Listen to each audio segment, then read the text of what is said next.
How's it going, people? Welcome back to the channel. Welcome back to the Forever Arsenal podcast. The last one that's league related, anyway, for a little while, considering the World Cup's here. But we will be back later on this week. We're going to do a little World Cup draw. We're all going to draw two teams out. I'll obviously run it as the host, and we'll follow those two clubs and see which one goes the whole way, if any of the 8 top seeds. We'll see. But before that, we got some Arsenal to talk about. And again, smiles, and it's probably it's definitely a wider smile than usual for Jordan. 5 points here at the top of the table.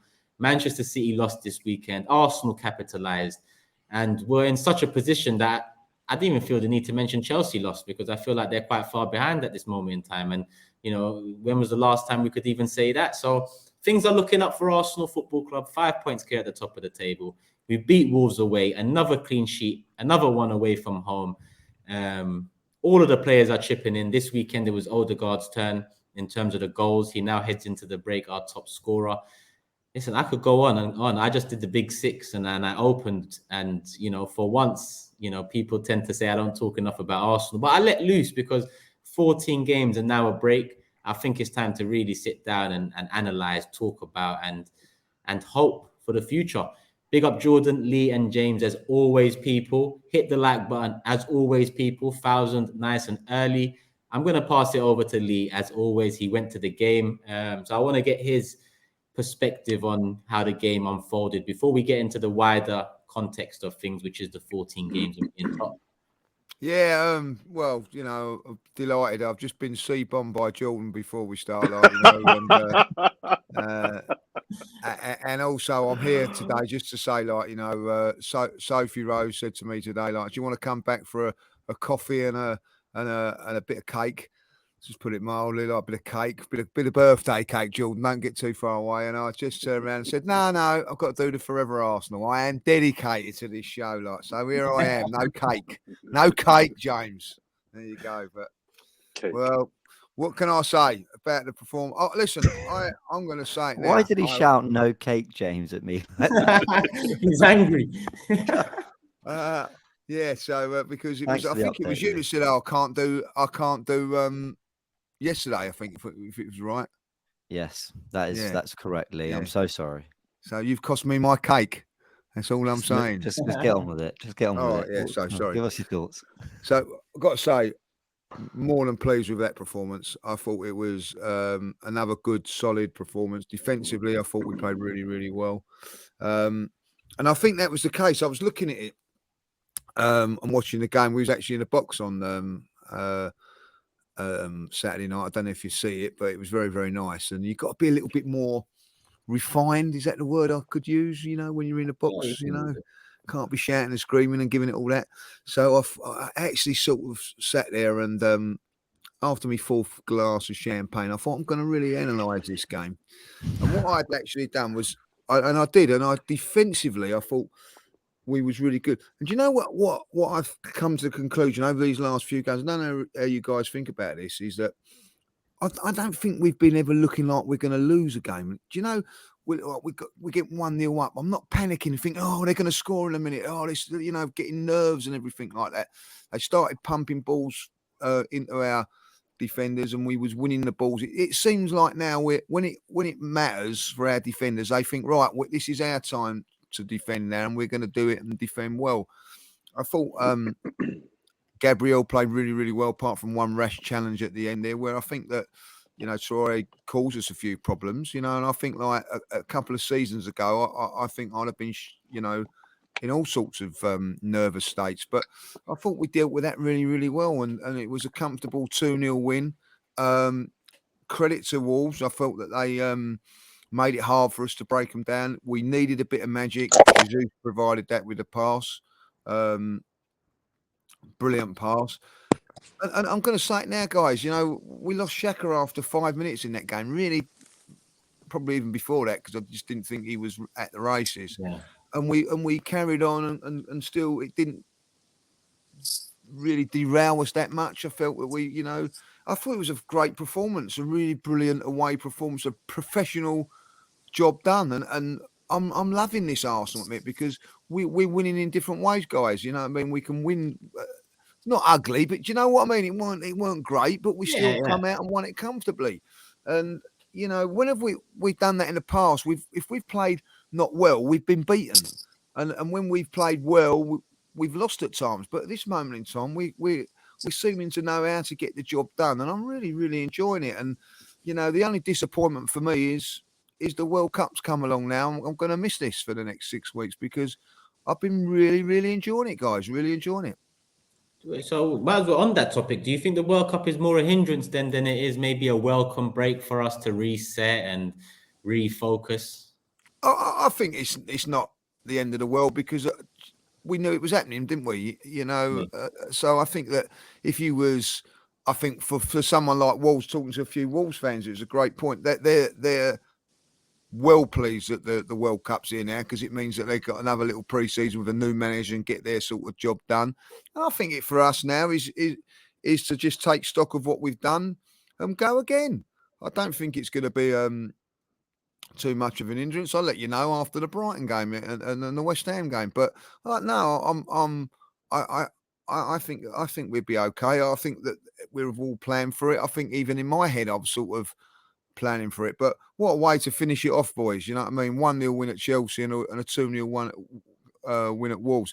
When those fixtures come out, I looked at those last two and I thought, oh, just before the World Cup, you know what I mean? That's real two tough games. And then you know, if things don't go well, you've got all these 6 weeks to on the back of your mind that we've lost them or didn't do well in them. We breezed through them.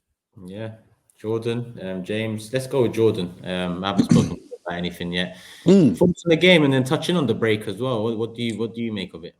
Can you guys all hear me? Did you watch it? Shut up. Can you guys hear me? Okay, I've not got my usual headphones in, so okay, cool, loud and clear. Perfect. The Wolves game first. Go on. I think I might know the comment of the day now, but go ahead. Yeah. Yes, I know. No, I haven't seen it. I'm looking forward to This is a stitch up. All right. It just came to my mind now. I remember going through the comments. All right. I see you too. I see you. On the Wolves game, first of all, listen, I'm just really glad that we I don't know if it's something you're allowed to say anymore, and apologies if this is offensive to many people, but we kind of manned up in the sense of we saw what happened at Manchester City and we didn't just, we stepped up. We really grabbed our game and we really pushed out our chest and said, you know what, we've got an opportunity here to really assert ourselves into this title race. Whether we are or not, I think most people think we are, but that's a discussion for another time maybe. But the fact that we didn't let that, enough times in previous years, we miss opportunities to capitalize on other teams around us winning games. But and whether they focus on the City game or not, they might have beaten Wolves even if City had won. I don't know. But I was just like, when I saw the Man City result, I was like, oh, okay, this is the one time now, Arsenal, you don't drop points. I mean, I'd have been upset if they dropped points anyway. But after City give you a little, because City are going to be on your case in the new year. Let's have it right. They will come. They will hunt us down. So any advantage you can get, you've got to take it because City will not drop many points. They just won't. So when they do, you've got to make it count. And we did. And I was just really pleased with that. I agree with Lee. Losing, he who I won't name, one of our best players this season, so early in the game, one of our leaders on the pitch, I thought was something that I was really good to see. I thought in the first half we were quite poor. I thought we were really flat. Let's be real, we wasn't good in that first half at all. And also, I thought they could have had a penalty. I thought we might have got away with one. I thought they should have had a penalty. The offside one you're talking about. Well, yeah, I couldn't work out if they didn't give it because they didn't think it was a foul, or they didn't give it because it was offside. I think it was the offside. I think they went with the on-field decision, basically. Yeah. Okay. When we saw footage back, it looked like it might have been, on the cusp. They never put the lines to it. I didn't see no lines. Okay. I don't think they knew what to do.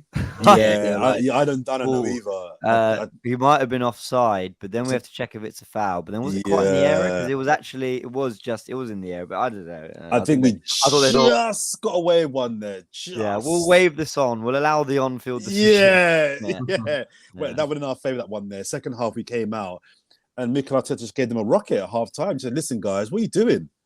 What are you doing? Like, come on, man. Let's get these 3 points and finish this part of the season on a high. So the game itself, I was really pleased with. I thought Odegaard was one of his better games this season. He stepped up and delivered. Wolves aren't very good at the moment, so I think that you could argue wearing them down, we were going to get what we got. But I also agree with Lee in the sense that when he says there's not been any games this season where I've been fearful about us losing. The only game I've not been totally convinced we were going to win was the Southampton game. I know we peppered their goal in the latter part of that game, but that was the only game where I was a bit like, I think this is going to finish a draw. Even the game that we lost, I thought we were going to win. Do you know what I mean? Yeah. So there's not been many games this season where, whether we're 1-0 down, whatever it may be, where I've not been confident that we're going to win the game. So listen, it's been a really good first half of the season. I think we're going to explore the season at depth in a little bit. But the Wolves game itself, I'm just glad we took advantage. And final point on this one as well, I find it a little bit ironic that it was Wolves because last season, let's not remember, Neves and the Fun Police were saying that we over-celebrated when we beat Wolves last time. Whereas if we win the title this season, we could look back on this weekend as the weekend where it was pivotal. And we could celebrate, look back saying that was the weekend where City lost, Arsenal won, beating Wolves, and actually we were right to celebrate because something good was unfolding. So I'm glad we beat Wolves, and I'm really glad we got a break. Now, final point. I don't really buy into this idea that Arsenal are going to be making excuses if they don't come back strong momentum. Listen, the World Cup can damage anybody. And short of losing Saka, bloody, I don't know, Ramsdale, who else? Jesus and White to some like leg breakers out for 4 months. I think we just got to accept the fact that we knew when the World Cup was coming. Just get on with it. It could it could help United. It could hinder United. It could help City. It could hinder City. Stop making excuses. Just come back with the right mindset and go again. I'm not really buying this prepared excuse that we fell off because of the World Cup. Just get on with it. Well, actually, I think a lot of Arsenal fans are saying, why are people? It's more a lot of mainstream media I see writing us off, going, well, it's a strange year, the World Cup, and actually, look, you can do the mental gymnastics any way you want, right? But you could argue Arsenal with the form they've been on and the level we've played at, the fitness, the work ethic. A break has come at such a welcome time with the way it ended. If you're City, I don't think you want to go to the World Cup with that being your last kick of all, especially the last couple games, actually. Just getting over the line at Fulham, not brilliant at Leicester, De Bruyne free kick wins last three games, the Leicester game, De Bruyne free kick was a difference in that game. But yeah, sorry. Exactly. No, that's it. They've not been brilliant. I don't think Pep Guardiola will be particularly happy. Look, you could also flip it and go, no, they'll be delighted they've had a break because they're not playing brilliantly. But I don't think so. I think there'll be a little part of them that's like, I can't believe that's the kind of tone we're leaving it on. Liverpool have been finding a little bit of form, back-to-back wins. They'll be thinking, just as we're getting into the swing of things, you don't want the break. United have this Ronaldo drama going on. Chelsea are going in on the back of 4 defeats. Again, you could argue they probably do want the break because Potter needs that pre-season time. So again, you can do the mental gymnastics any which way you want. But ultimately, I think with everyone else, you can kind of see why they would or wouldn't want a World Cup break. I think with Arsenal, yes, I understand what they're saying about form, but I don't think you can understate how hard these players are working. Like Martinelli, Jesus, Saka, they press all the way up the pitch, chase, have to score goals, do everything. And then when the other team cross the halfway line, they've got to drop into a low block, protect what they've got, get very, very deep. They work incredibly hard, and they haven't got the depth where we could play Leeds away and go, Xhaka, you can rest this one. No, it's Xhaka, you have to play. You're going to have to get through the 90 minutes and you're going to have to, put in a captain's performance to get us through. So I actually think, knowing that we want to do some business in January, knowing that we've got kind of maybe 5-6 starters at the World Cup, I think 8 players in total going, I actually think Arsenal will benefit from this break personally. But yeah, the game was very good. And it's interesting what you said about the first half not being great, Jordan. I thought... I agree. It wasn't actually great compared to what we've been doing this season. But then I wonder if we'd put in that performance against Wolves last season, I think we'd all be talking about how we were good in the first half, just didn't create enough. Second half, a lot better. We had total control. Last year, even with 10, and we had 10 men. Well, we did well in the first half, got the goal, and then we were holding on for the last 20 minutes. You can see where this Arsenal side's evolved and our kind of expectations of what a good performance is. Have changed. So Yeah, well done to the team. Well done. What a way to send us off into the World Cup. Perfect. And yeah, and Jordan said something about, taking advantage when other teams lose. But, I feel like we've been doing it for a little while now, to the point we get to talking about taking advantage of a City loss. To get to that point, you have to start taking advantage of Chelsea, United, Tottenham losses, and then Liverpool losses, and look at the position we're in now. But there is a World Cup break, and Lee, Jordan touched on it already. James, we've talked about it already. When you look at other teams and you look at the amount of, well, I say other teams, the ones that would expect to be in and around, considering our start to the season at the end of the season, they've got a lot more players, I guess, playing significant minutes than we would. So we'll see how it pans out. We can't really say much now. We have to see what countries go through, what countries make it far, who comes back early, who comes back late, and analyze it then. We haven't got the League Cup fixture after the World Cup, so we have a little week to prepare.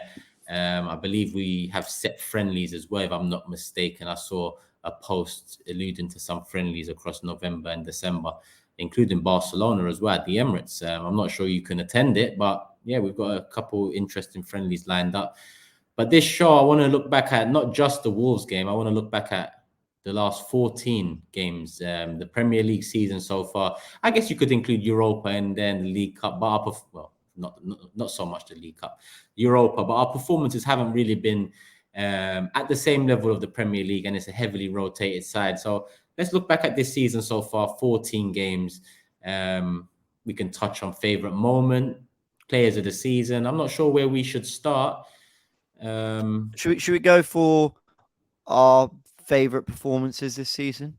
And I put it as favourite, not necessarily best, because best you count opposition and all that, but I think favourite, you can kind of talk about, the North London derby as a weight to it. You might put Forest up there because it was actually Arsenal flexing their muscles and putting 5 past the team, and that's not something we've done a lot in the last couple of years. But I think they've been 5 or 6 games. I mean, and there's bound to be when we've won as many games as we have, but 5 or 6 games where you can look.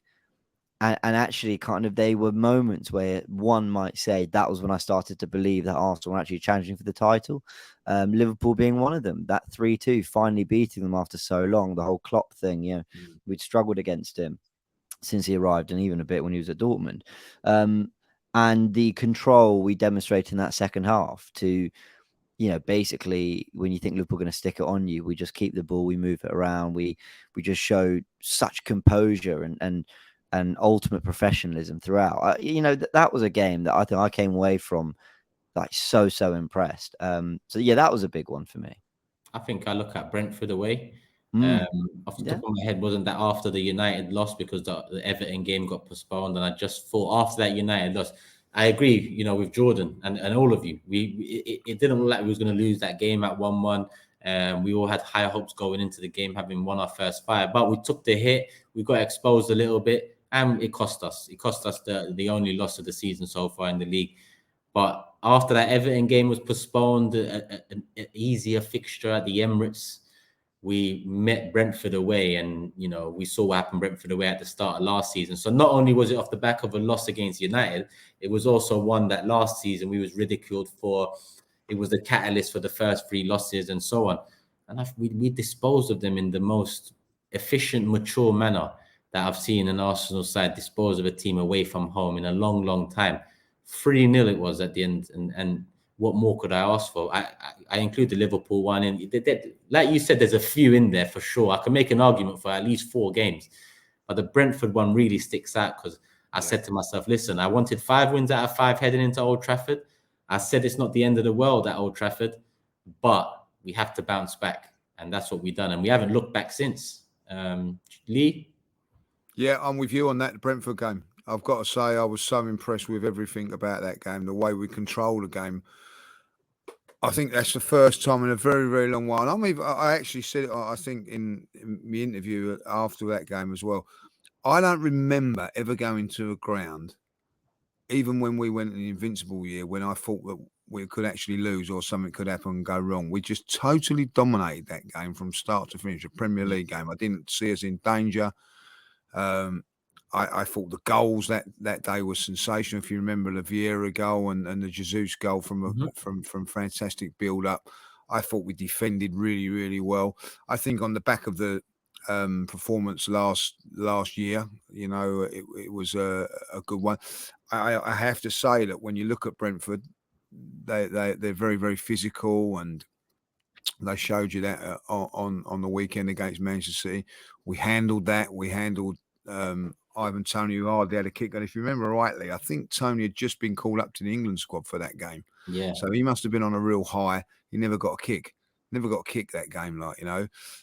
So for me, as a performance, I come out of that ground and thinking, wow, you know, that was it for me. I'm going to say another highlight for me at the beginning of the season and everything was the trip to America, because that showed me and given me the confidence going into that game against Crystal Palace. I remember going to that game, I felt confident we was going to win that game because of what I'd seen in the pre-season. It was exciting. It was exciting to go to Arsenal. I was looking forward to going. Do you know what, last season, and this is the difference between probably this season and last, when we was playing Brentford, I was dreading that game. Yeah. You know what I mean? But Crystal Palace, just as tough, maybe even tougher, I was relishing it. Yeah. And that is because we had a very, very good pre-season. And I think that, yeah, the Spurs game will obviously it's always great to beat them. But I think from a home performance, the one against Liverpool was a big, big statement win as well. It was one where on the back of the Spurs win, and I say this now, I thought Liverpool played really, really well with Spurs in the first half, but I felt in the game against Arsenal, they played really well in both halves. It was the best I've seen Liverpool play this season, and we managed to get over the line. So from a statement win, the Liverpool game at home, but I think the Brentford game for me just really nicks it for me, because it was just all round superb. And on that start to the season as well, Palace away could be included in that, considering how we started. That was a tough game. That was a tough game, but Friday night. Dom was superb in the first 20-25 minutes of that game. It was really encouraging. We, you know, ran out of steam towards the end, but we held on and defended really, really well. So, you know, listen, you could pick out every game because there's been some fantastic performances. But, you know, like I've just coming to me now, the Jesus goal against Leicester, what finish that was. But, you know, it's been great. But I think that those two games, one home, one away, have really given me the belief that Arsenal, I'm not saying going to go and win the league, but the belief that things can happen this season. Yeah, Jordan, over to you. Yeah, man. I'll pick two. I mean, I agree. I think the Liverpool one was significant, as James says, because we've not had a good record against Liverpool for the best part of a decade. And I agree with Lee again that Liverpool haven't been good this season, but they were very good on that day. They were very good on that day. And we beat them. we didn't beat a Liverpool team that United beat when Liverpool were in pieces. We beat a Liverpool team that actually played really well for, well, the first half. I think they shaded the first half. The second half, I think we were better. But I think they were, even when we were better than them, they were still really good. And they scored in that second half quite early. So I think that was a significant win for us to beat a top team who played well on the day. That was important for us. But the game that I'm going to pick is one that you flagged just then, the Palace game. Because I think the Palace game set the tone. That set the tone for the season. To go to Palace, all right, Palace aren't a top team. But a lot of teams, you know, Palace are not a crap team. Palace are a decent mid-table Premier League side. And to go there in the first game of the season, especially again, as Lee says, you know, a year on from what happened on the Friday night, the year before, it was night and day. Prepared versus not being prepared, you know, coached versus not being coached, you know, ready for a raucous atmosphere and fan base versus not being ready for one. I just thought, and Lee's right, towards the end, we did gas out. First game of the season, so you can maybe forgive them a little bit for that. But that first game for me, I think not only set the tone for us as a fan base, but I think other fans and other teams were like, oh, okay, this Saliba looks good. Saliba was immense. Saliba was insane that day. And I think a lot of other people thought, okay, it's only one game. But yeah, the Arsenal look, you know, Saliba's done well. Jesus settled in well. So that I'll go with the Palace game, only because I think it set the tone for what was to follow. You know, really, we started really well every game this season. Jesus has played well. Saliba's played well. He who I won't name played in that game. He played well. I think Partey played that game as well. Everyone played well into the last half an hour when we kind of gassed out a little bit. But yeah, I'll go for that game. And if we're picking a goal, I just thought I'll pick my favorite goal so far. There's been so many good goals. Wait. Let's hold on the goal. Oh, sorry. Move to player first, but you can start with player because we've got the performances in the games of the season in. I will say, I'm surprised none of us. I don't know. I had the opportunity to say it, but surprised none of us said that Stamford Bridge win. Just James, you know what? So sorry to cut you both there. I was going to say a lot of people would say Chelsea because it's a big team away. But the reason why I feel like Liverpool more so than the Chelsea one is Liverpool played good. Chelsea were dog. We beat a really bad Chelsea team, whereas we beat a decent, quite a good Liverpool. That's why I think the Liverpool game for me is more impressive. And also, we always went to the Bridge, whereas Liverpool, we don't beat Liverpool. We just don't beat them. So Arteta always wins at the Bridge. All right, fair enough. But yeah, no, you're right. You know, I think still to make it 3 wins in a row there, and the way we kind of controlled and saw it through. But you know, like we said, it could be any. You're right. The North London derby league is always great, but wasn't that day just brilliant? Like, I know what is it about beating Tottenham. Like, even though beating Liverpool at home and Chelsea away is more impressive, there's just like when that Xhaka. Sorry, do you know what? Carry on. I was about to touch on something else. But you carry on. No, but I'll tell you what, it's a great point you make about the Chelsea game because we was the first team to beat a top 6 team away from home. And we've not flagged it up as you know, oh, well, you know what I mean? That's one of those things. That just shows you know, where we've come. That you know, I do think it was a great win, but I didn't think it was a great game, if I'll be honest. When I looked at it, yeah, it was one that you have to grind out, and you know, there've been better performances this season than Chelsea. If we be honest, there has been, but we still won that game. So that's bloody fantastic, isn't it? That's how it is. Lee, have you watched Tactical Insight yet? No, I haven't watched Tactical Insight yet. Well, that shocks me. Sorry. Well, no, I will because I've got it on my phone, and I will. But do you know, as you well know, today I've had a very, very busy day today, so I haven't been able to do it. Absolutely. Well, no, I don't mean to spoil it for you, but there was an interesting stat from Graham.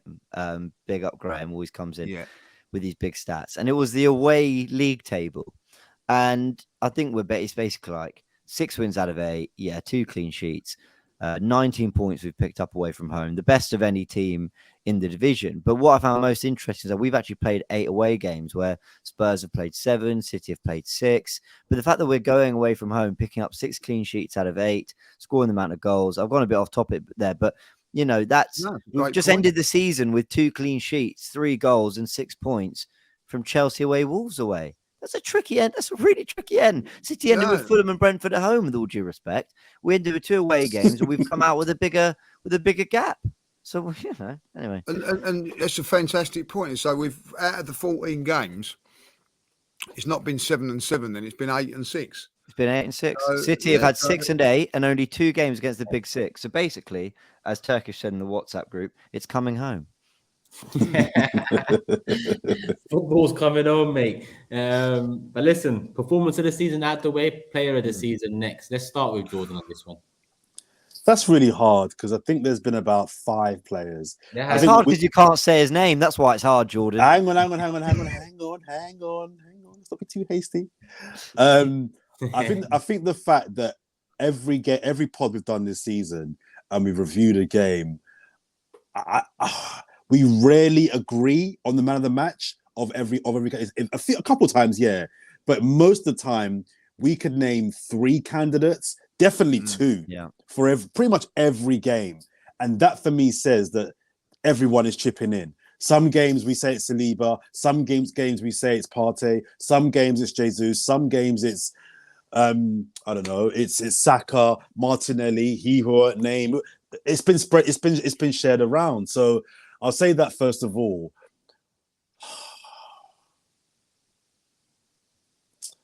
I think it's he who name. I think the player of the season so far for us. The big build-up. Yeah, I think I'm a fair man. I think Saliba's been amazing. Jesus in most games has been brilliant. Saka's my boy. Gabriel, most games has been a 7 or 8 out of 10. Martinelli, but I think we've got to be honest. I think the person. All right. Here's how I judge it. I think he who I won't name in every game he's played so far this season, if he's not the first player, the best player on the pitch, he's second or third. Whereas Saliba might have been fourth or fifth. Jesus might have been fourth or fifth on the list. Saka might have been fourth or fifth. Whereas I don't think he who I won't name has been out of the top 3 in every single game. That's how I kind of aggregate it. So I've got to give it to the Swiss captain. I've got a mission for anyone watching this who's a good video editor, or might have to get Skull Thugger in it. If we can just get, that scene from Breaking Bad when Walter White says, "Say my name." Yeah. If we just get Jordan going, Granit Xhaka. Goddamn right. If we can please get that edited and made, someone out there. I'm actually going to note that down. That would be world class. Are Switzerland at the World Cup? Yeah. They are there. Okay. He's captaining them, Yeah. He's writing it down. It'd be good if we can get that. Come on, there's so much. That would just be absolutely fair play to him. I think he's been phenomenal. I think he's been so good. Goals, assists, and alongside both of those things, leadership. Just he's been a leader. Nothing dumb, nothing stupid. He's the calm influence. He lets people know, look, don't mess with my players when he needs to, but he doesn't cross the line. So I'd give it to him. Yeah, I think you said everything that I can say about the situation. I say Xhaka, and when I say Xhaka, sometimes I think to myself, "Oh, but Saliba's made such an impact. Oh, but Jesus has added so much quality. He takes so much attention away from the others at times. That's why Odegaard has what he has. Saka, Martinelli, he's helped them no end, regardless of maybe a lack of goals over the last few games." But what you said there about Xhaka consistently being in the top 2-3 players every game, and them to maybe not necessarily be in there every game, maybe 9 times out of 10 this season, but Xhaka's been there every game. So I'm going to give it to him as well. I guess, sorry, I'm interrupting again. I guess the best way to decide this is if you didn't have one player so far this season, took out one player, who would Arsenal be affected by the most this season so far? See, that's where I disagree, because I think if we miss Jesus, would be a lot worse off than Xhaka or Partey, and maybe Saliba, depending on what Arteta does. Ben White. I don't know about Saliba. I think Partey, maybe Jesus, but I think Partey. Saliba, I think Ben White would do a good enough job at centre back to be able to get us where we've got to right now. Saliba's better, clearly, but I don't think the impact of losing Saliba would be as big, because the centre back cover isn't hugely down. It's not a massive drop off.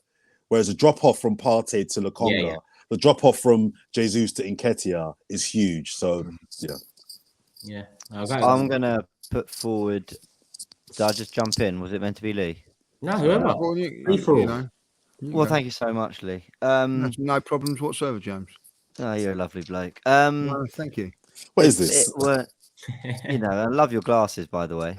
Thank you very much. You're trying to be me. Yeah, I was going to say... You're in the Lee, wall. You gonna go around James just for some cake or what? Because what's going on? Some cake. Well, he started talking about how he was analysing the game against Wolves, and now he's wearing glasses. And I thought, okay, fair enough. Maybe he's having a tactical insight, and that's it. I've just got to get some fluffy pillows now, and I'll be well away. What's wrong with my pillows? Anyway. I agree. It's Granit Xhaka for me. So I'll make the case just for my second person for the sake of a good debate. Ben White, second maybe for me, just because 100%. It's just class. He's a class act. I don't know, because the thing I like about Ben White isn't just what he's doing on the pitch as a footballer, but it's kind of his attitude to it all. We mentioned it is in press conferences, him tripping up players for no reason, just for the sake of it. I think he's got a real he's kind of seen as a modern defender because he can overlap now. We've learned this season, and he's very good on the ball. But don't take anything away from his defending. He's getting blocks in and just putting his body on the line. And, one game against Ivan Toney on his debut, suddenly the man can't head a ball. I've not seen him lose a header. Okay, maybe one against Leicester, but generally I've barely seen him lose a header. So he's been so good. And remember, Tomiyasu looked undroppable at one point, looked absolutely undroppable, which speaks volumes how good Saliba, White, Zinchenko have been. That Tierney and Tomiyasu were seen as irreplaceable, now don't get in the team, and will have a big part to play at some point, I'm sure, because they're also quality players. But yeah, White, I love him. I love him. And if Southgate, I know Southgate will play a back three. He just will. It's just what he's used to and what he's comfortable with. But White, especially with Walker not fully fit, White's got to be that right centre back for them. Yeah, 100%. He's just got to be perfect. So I'll be watching him closely at the World Cup if Southgate does the right thing for once and plays him. I'm with you, James. I think that Jordan made a very good point there that about Xhaka. He's been in probably the top 2 or 3 all season in games. So has Ben White. I think he's been sensational this season. I think that gone under the radar a little bit because of Saliba, but Saliba wasn't great against Wolves, if I'll be honest. There was a couple of little mistakes in there. He's had a couple of dodgy games in a bunch of 14, probably 2 you could and he's been outstanding in the rest. But Ben White, I don't think has put a foot wrong all season.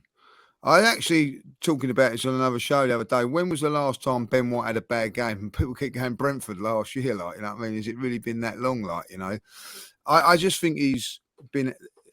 I had a thing. I was doing something about England today. He's out of all those defenders in that England squad, he is the best defender in the team at this moment, in the squad at this moment in time. He's been the best defender.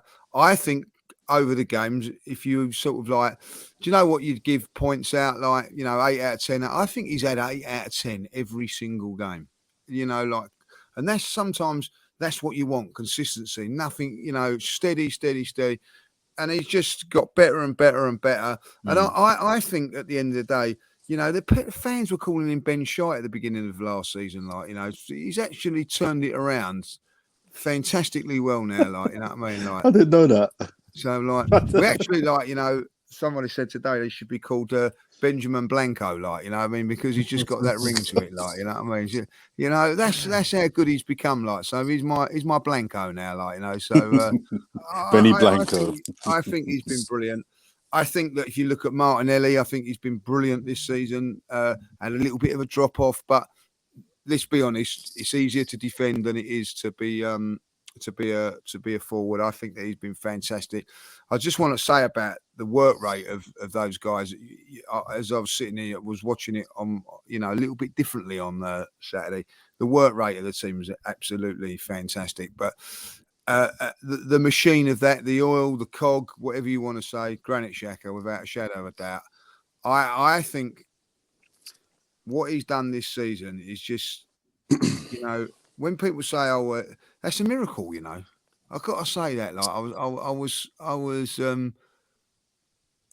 analysing it on Saturday. He went down after 5 minutes, and everybody was gutted.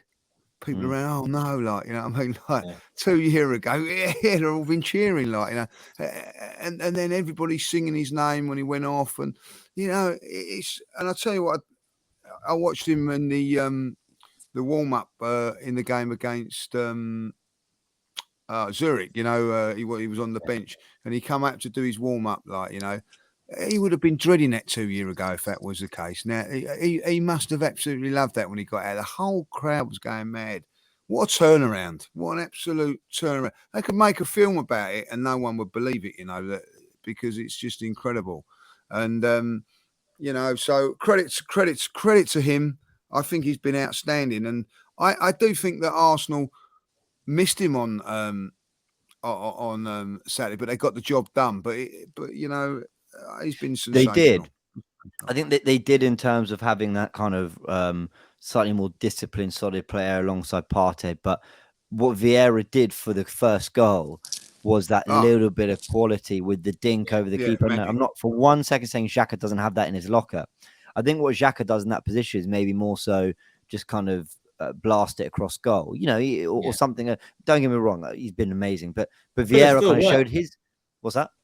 It could have still worked in that way. Absolutely. But I think Vieira also showed you what else he can give in that role. And again, on tactical insight, not to spoil it for you, Lee, but No, I can't wait to watch it tonight now. I'm sure. You know, Graham, Jordan, support me, please. Graham was that. I'm staying out of this one. I'm staying out of this one, Lee. I don't want no trouble. No, I'll watch it tonight, like you know, or tomorrow morning. I'm going to say I do enjoy the show. I think it's Thank very, you. very good. Thank you. I wish I could say the same for Invincibles. So Fabio Vieira. Oh, a little bit jealousy there. A bit of jealousy there. Well, it's actually my boss's podcast, so I should probably. But it's a bit of a rivalry with that pod. Podcast So you rules. play for both teams, which is outrageous. But and a bit of class. It was very David Silver-esque, that kind of run into that pocket and then that bit of quality. So yeah, we missed him, but we got something else in Vieira, who actually probably put in a 5 or 6 out of 10 performance at best, really. But I will say this, bit of quality. which we forgot to bring up in the Wolves thing, that Odegaard come to the foil in that game. He really did. 2 goals. You know, we'd lost Xhaka, who I do believe is the captain, other than being in name. And he someone had to come step up, and he steps up. And I think that role, I don't know if you noticed it, that I don't know if you put this in your tactical show. I'm sorry if you didn't, like, you know, is that they were sort of, Vieira and Odegaard were swapping roles quite a lot, like they're alternating like we do up front. You know, I mean, I see it's simple. You know, there was times when I see Jesus out wide and Martinelli going in. It's very, very smooth. That happened in midfield as well, like, you know. So I don't know if you mentioned that on your tactical show, James, but never mind if you didn't. It's enough. James is frozen. It's another. You've stunned him into silence there, Lee. Yeah, I froze him, like, I mean, I'm actually Frozen. Am I back? Oh, damn. I just want just a slight negative. I know you want to go on to goal of the season. Just a slight negative. I mean, it's another game without a Jesus goal, and he did play well. But I'm still of the mindset that we're gonna need to start scoring some goals soon. So let's just hope that he can go away with Brazil. You know, I don't know, score some goals there. 2 chances. He scored one and hit the bar. This even is though true. they're both offside, but this is true. And the goal he scored was a good finish. But yeah, good I'm finish. just saying it's another game without a goal, and it's just like, it's not concerning me, but it's noted. That's what I'm saying. Can I just apologise? My internet must have realised Lee was giving me some tactical advice and decided to shut down. So apologies for that. It's a very clever internet you've got there, isn't it? Like, you know? Yeah, well, this is some real high tech shit. What's that? Is that Graham there on his push bike? Like, getting Running the internet. Running the internet back there, is he? Go on, Graham, pump it, son, pump it. Keeping in consideration the time, we have to move on to goal of the season now. Who we starting with? Go on, Lee. Let's go straight to you. Granit Xhaka, Spurs. I just think it was poignant. I just got to say, there've been some great goals this season, by the way.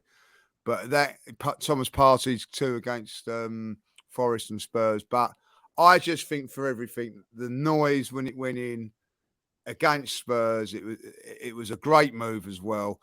And when it went in, oh my God, that was sensational. I've got to say so. Granit Xhaka for me.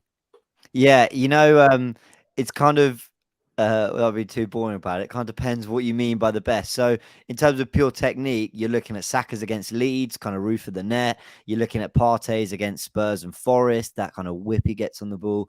I mean, those are probably the best in terms of pure technique. Maybe Jesus against Leicester. But for me, because of the ones that got me off my seat, and I fully lost my head for both, were, as you mentioned, Xhaka's one against Spurs, but also Martinelli's first and only against Liverpool. I just sat down. I was so pumped for this game. You know, we'd sung the new song. The Arsenal fans are, you know, we've just beaten Spurs the week before. It's Liverpool. This is our chance. Our Arsenal going to fold under the pressure. 45 seconds in, whatever it is. Odegaard, like a knife through butter. Arsenal played their way into that position really, really well. And then it's just, you know, Saka into Odegaard, slips into Martinelli, bang, goal. You guys, I don't know where you guys were. You're on the watch along. You guys might have been at the game. I was sat watching it in the DR studios. And as the goal went in, kind of, when you go closer to the TV as you think the goal's coming. I'm getting a bit close to it. And as it went in, I ran off like I'd scored the goal. Like I ran off celebrating like there was a crowd to jump into. Like it was just the way we cut through them. And then the noise when it went in the back of the net as well. That and the Xhaka goal for me were absolutely my favourites. For me, I'm going with the Partey Tottenham one. I'm going with the Partey. It's been a long time coming, something like that from Partey. He's had a few efforts similar to those from that sort of distance. And the first one that really found its home was against Tottenham. So for me, I was in Paris watching that game, and yeah, the bar I was watching it, and I was the only one watching the football. I was watching in a bar/restaurant. I was going mad. A few families were just looking at me like, "Is this guy all right?" But I wasn't all right. I can't lie to you. The way you said /restaurant, it was definitely a sit down. No, fine dining in the heart of Paris. 5-star. Have it! Come on, you Arsenal! He's knocked out the waiter by accident celebrating. Nah, I can't lie. I got a few funny stares after I went wild. I realized it's only me watching it, but yeah, it was worth it. Worth it. Go on, Jordan. Briefly, I think for me, I don't remember if it was the first or second Odegaard goal against Bournemouth. I think it was the first. Second, when he just lashed it in, smashed it. Which was the one with the really good build-up? There was one that had really good back to front, old school Arsenal goal. Was it when White overlapped, cut it back to Jesus, and then he laid it off to Odegaard, who smashed it? Or what was the other one? The other one was when White cleared it, and then Jesus nudged the defender, took the first touch. That one. I love that goal. That for me was a brilliant goal, and when the second goal went in, I thought we're gonna batter them 5 or 6 here. There's 5 or 6 goals to be had here. I got really excited about what we could do that day. I loved that goal. That goal really gave me a feeling of, come on, let's break a record here. Obviously we didn't, but that goal was brilliant. But yeah, the Partey goal against Spurs was brilliant. He name scoring against Spurs was a very poignant goal as well, as Lee mentioned. And the Saka goal was very Batistuta-esque, just smashing it into top of the net, roof of the net. Batistuta is my favourite striker of all time. And that was like a real Gabriel Batistuta type finish. Just rasped it over the keeper's head into the roof of the net. I love that goal. There's been some great goals. Well. Sorry? Weaker foot as well, isn't it? Yeah, it was. So how many great goals there's been this season? We've been blessed. That Xhaka one against Southampton, class. White on the overlap. Oh yeah, very good. You could talk about Jesus had that bender. Yeah. I think there's a few from Martinelli. The one against Leicester, left foot from distance. You've got his header against Forest. I think was underrated. Odegaard against Forest. Goal, into the roof of the net. The Martinelli header. You're right. The Martinelli header against Forest. That's a very good header. Yeah. I mean. Oh, it's a good day. As Lee would say, it's a good day, Robbie. So we've done performance, we've done player, and we've done goal. And on that note, I think we keep it moving. Comment to the daily. Listen, it's a classic. I've got to say, it was a classic from Brendan Chapman. You know what's coming. Turkish, like Lee Jordan's not the only one that didn't watch the game this week. Absolute classic. You know what I mean? Absolute classic. Because Brighton wasn't aired. Yeah. Okay. Brandon okay. Chapman. Bloody you deserve a medal for that. It was absolute class. He's killing me. I'll tell you what, there's some fantastic comments again this week, but that one, as soon as I see it, it made me laugh. And it was poignant and everything about it. James, you missed one game and then everyone's onto you. That's what you get remembered for. Indeed. Can I just say before we wrap up, Turkish, I just think we should just deep really what we've done in terms of we're going into the World Cup with a 5-point lead. I've been wanging on for the last couple of months saying You've been what? We can calm down with the wanging. Wanging on. Well, I'm glad you enjoyed the season. What's that? Is that another word for it? Is it? I don't know. Wanging on. about wanting a 2 or 3 point lead. I'd have taken a 2 or 3 point list. Shut up, y'all. You know what? Forget it. Piss off, all of you. Go away. Go away. Go away. But listen, we still got the prediction table to bring up, and I've wanged myself back into second. Oh God.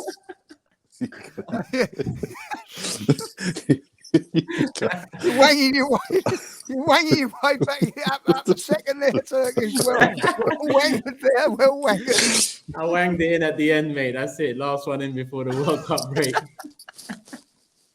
Anyway, you lot aren't serious. I got tears listen, coming stick down. it.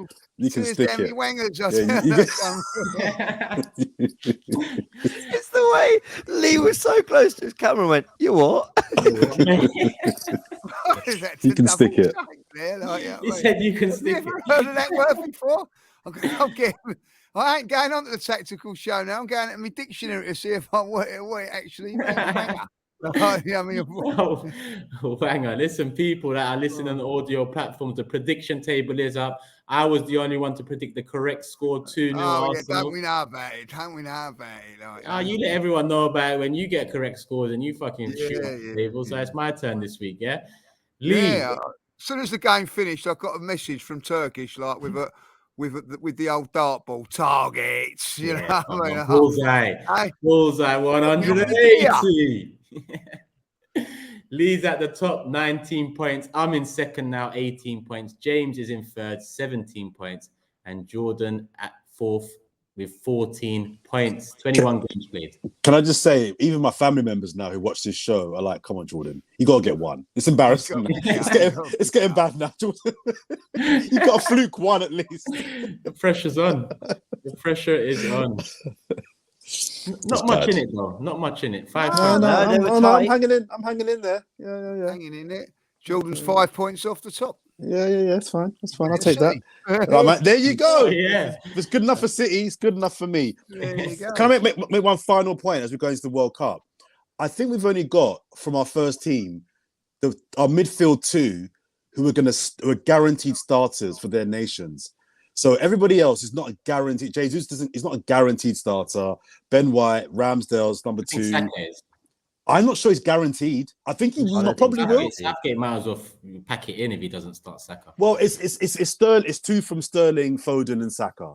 So do you know what I mean? So it's not a guarantee. So in a weird way, and I don't know how far Ghana and Switzerland will even go. So we might come out this World Cup quite unscathed in terms of and Tomiyasu, but he's not part of our first 11 anymore. But only our midfield two are the only two in our team that are going to play every game for their country at this World Cup. So I think if we play this right, we can come back, without any major injuries. Obviously, fingers crossed. Fingers crossed, indeed. We need that. And remember, people, a reminder that we are back towards the end of the week for a World Cup special edition. We're going to do a little draw. We're going to follow 2 clubs each throughout the tournament, and we're going to do 1 show a week throughout the World Cup period. So still make sure you join us. Show the same love, people. Hit the like button right here. Jordan? Sorry, me again. And the people watching the program, watching this show, like, comment on who you think your goal of the season so far is, and who's your player, and who's your, let us know your performance. And just pick one. Don't be greedy. Just pick one goal, 1 performance, 1 player. Sorry. If you've ever wangered before, let us know. I'm out of here. He's gone. Listen, people, Jordan's gone. If you haven't gone yet, then make sure you wang the like button on the way out and get it up to 1,000 wangs before the show ends. You know what it is already. Love for the love, people. We are out. Peace.